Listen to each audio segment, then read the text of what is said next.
Imagine this. You're 6 weeks into a diet. You're down 10 pounds.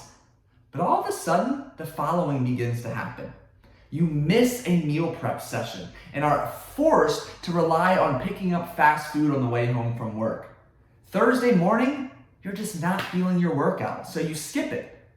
And you skip it again on Friday. And for whatever reason, this past Friday, you just couldn't get the courage or the strength to say no to the office donuts going around, and you tell yourself, it's one meal, I can get back on track tomorrow, or better yet, on Monday. And within just a few short weeks, as these behaviors begin to accumulate, you find yourself having gained back 5 pounds that you worked so hard to lose.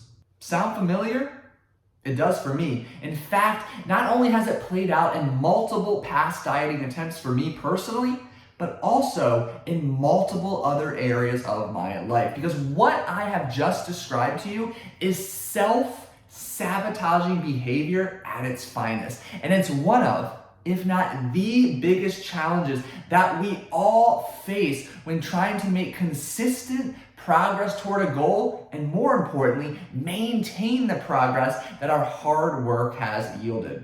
In this video, I'm going to share with you how exactly self-sabotaging behaviors wreck your weight loss and weight maintenance efforts, and what you can begin doing today to stop this from happening to you.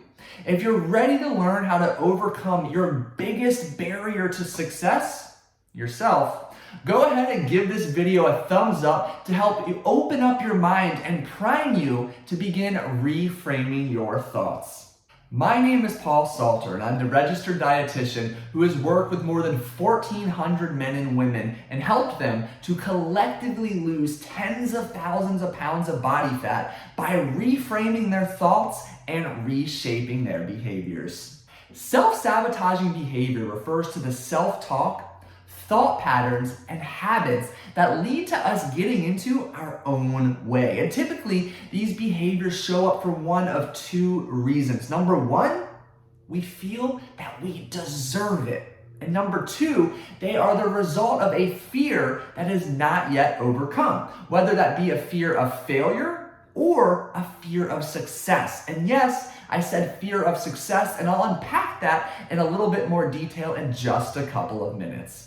In the case of the former, your ego begins to take over, and your ego encourages you to relax a little, assuring you that it is okay to take your foot off the gas because you've already made such fantastic progress.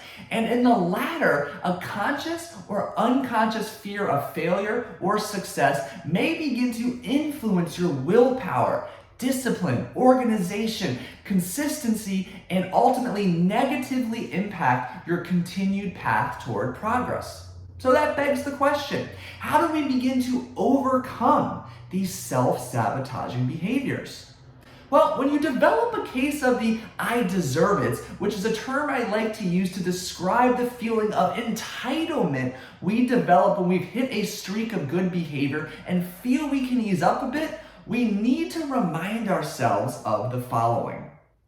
It's likely going to take us longer and require more effort and work than we originally planned for when it comes to accomplishing our goal. And it's important to note that we as humans in total are notorious for underestimating the time it will take and the amount of effort it will take to reach a goal. And this is absolutely true when seeking significant, sustainable weight loss.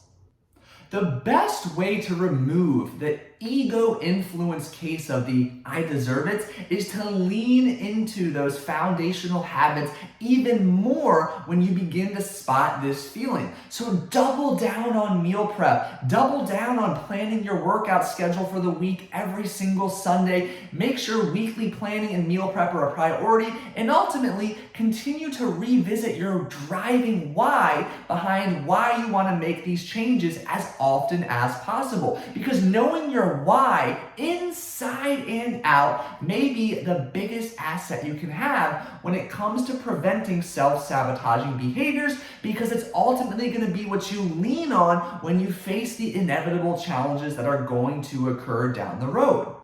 A strategy that I personally use and have found effective to reduce the frequency of self-sabotaging behaviors is every single week, Sunday morning to be exact, I review the following from the previous week. What has worked well? What could have gone better? And what is one thing I learned to remind myself that it requires planning and reflection to make continuous progress, and there's no room for ego to get in the way when I go through this short but powerful exercise. So next, let's continue our conversation on managing and overcoming our fear of failure or success. And look, you are human. Remember that you only ever fail when you give up. Failure should be taken out of your personal vocabulary because each negative experience is simply a learning lesson, and you can absolutely find that silver lining or a positive if you spend the time to look for it. And it's also worth noting that you may feel a fear of success due to feeling like now, all of a sudden, there's this new level of pressure on you to maintain your success, or now to be a role model for those around you. And I'm here to tell you, I've struggled with this for a long time, and I've come to learn it's all just taking place up here. So we need to get out of our own heads and remember that there's no reason to fear failure or success, and there's no reason to even include the word failure in our personal vocabulary, because we can flip the script and ultimately find a positive or silver lining from every situation. Oh, and one more quick little tip for you.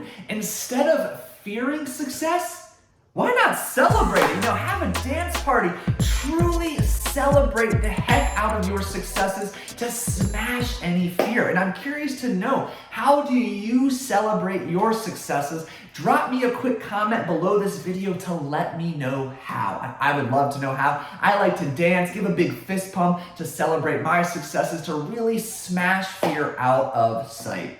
For more actionable tips and strategies to help you accomplish your goal of significant, sustainable weight loss, make sure you click the link or button on the screen or below this video to download my free ebook and gift to you, 11 tips to lose weight and keep it off for good. And if you found this video helpful, give it a thumbs up, share it with a friend, and make sure you subscribe to my channel so you never miss a notification for when I release a new video every single Tuesday. Thank you so much for watching. I'll see you in the next video, and remember, screw the scale.